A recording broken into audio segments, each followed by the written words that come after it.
اعوذ باللہ من الشیطان الرجیم بسم اللہ الرحمن الرحیم یا ایھا الذین آمنوا کتب علیکم الصیام کما کتب علی الذین من قبلکم لعلکم تتقون۔ اے ایمان والو، تم پر روزے فرض کر دیے گئے ہیں جس طرح تم سے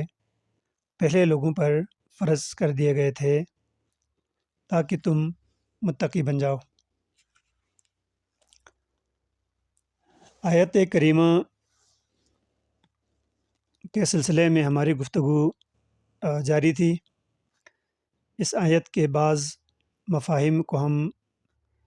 سمجھنے کی کوشش کر رہے ہیں۔ تو آج ہم اس کے ایک حصے پر بات کر رہے ہیں، وہ ایسا یہ ہے کہ الذین من قبلکم، یعنی اللہ نے فرمایا تھا کہ اے ایمان والو، تم پر روزے فرض کر دیے گئے ہیں جس طرح تم سے پہلے لوگوں پر بھی فرض کر دیے گئے تھے یا واجب کر دیے گئے تھے۔ تو پہلی والی جو امتیں ہیں اس والے سے ہم آج بات کریں گے، یعنی جو لوگ تم سے پہلے تھے ان پر بھی روزہ فرض تھا۔ تو یہاں پر بعض علماء کرام فرماتے ہیں کہ جو پہلی امتیں گزر گئی ہیں ان سے مراد حضرت موسیٰ و حضرت عیسیٰ کی امتیں مراد ہو سکتی ہیں، لیکن بعض علماء فرماتے ہیں کہ ان میں دیگر انبیاء کی امتیں بھی اس میں شامل ہو سکتی ہیں۔ یہاں تک کہ کہا گیا ہے کہ ایسے لوگوں پر بھی، یعنی ایسے لوگ دنیا میں موجود تھے جو کسی آسمانی کتب یا آسمانی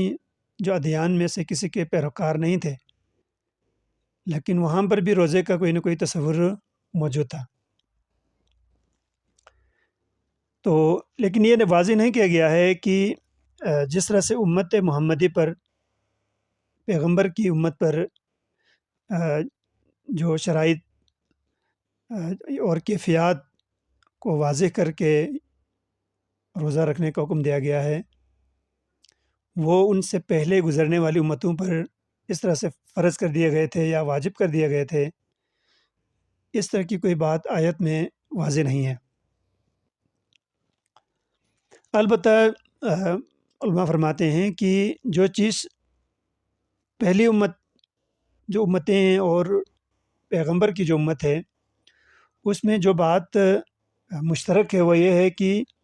وہ روزے کے جو مفہوم ہے، روزہ کا جو معنی ہے وہ تقریباً مشترک ہے، یعنی روزے کا جو معنی ہے وہ ہے رکنا۔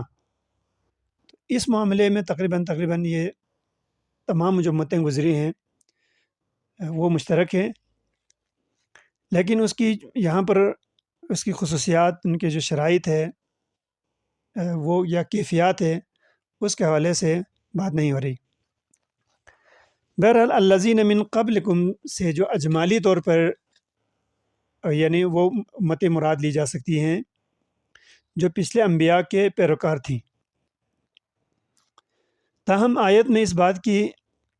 یعنی اس بابت کوئی واضح طور پر کوئی یعنی کسی بات کا تعین نہیں کیا گیا کہ وہ لوگ کون تھے یا کس دور کے تھے۔ البتہ کما کتبہ سے یہ بات ثابت ہوتی ہے کہ وہ لوگ دین الہی کے پیروکار ضرور تھے، یا ان لوگوں کے پاس الہی دین کا کوئی نہ کوئی تصور ان کے پاس ضرور تھا، ان پر روزے بھی واجب کیا گیا تھا، ان کے پاس روزے کا تصور موجود تھا۔ لیکن جو توریت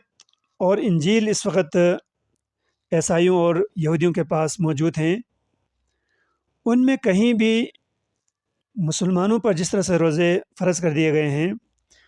اس طرح کے روزے کے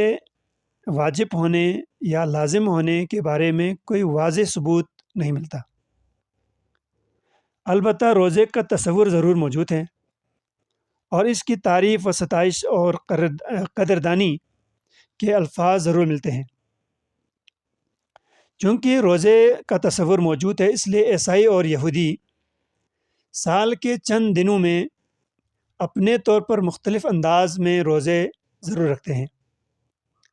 مثلاً خورد و نوش سے اجتناب کرنے کی صورت میں روزہ رکھنا، دودھ پینے سے پرہیز کرنے کی صورت میں روزہ رکھنا، یا کبھی گوشت کھانے سے پرہیز کی صورت میں۔ قرآن مجید میں پچھلی امتوں کے حوالے سے صریح طور پر حضرت زکریا اور حضرت مریم کے بارے میں مذکور ہے کہ انہوں نے گفتگو کرنے سے اجتناب کی صورت میں روزہ رکھا۔ اس سلسلے میں سورہ مریم کے آیت نمبر 19 جو ہے وہ میں اس کا واضح ذکر ملتا ہے۔ ترجمہ کچھ یوں ہے کہ پھر اگر کوئی آدمی تجھے نظر آئے تو اس سے کہہ دے کہ میں نے رحمان کے لیے روزے کی نظر مانی ہے، اس لیے آج میں کسی سے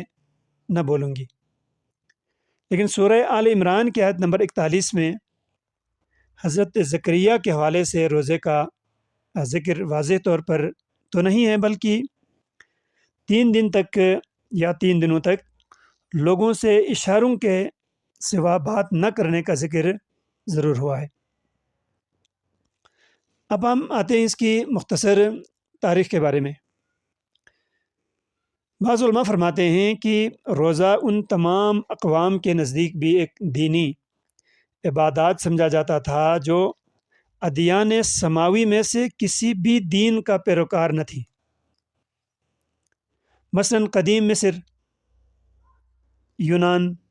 اور روم کے لوگ اور یہاں تک کہ ہندوستان کے بت پرست آج تک اس عمل یعنی روزے کو انجام دیتے رہے ہیں، بلکہ ان کے نزدیک روزہ رکھنا ایک پاکیزہ عمل اور مقدس عبادت ہے۔ ان کے نزدیک روزے کے مقاصد کچھ یوں بیان ہوئے ہیں۔ بت پرست جو روزہ رکھتے تھے ان سے ان کا مقصد اپنے خداؤں کو خوش کرنا،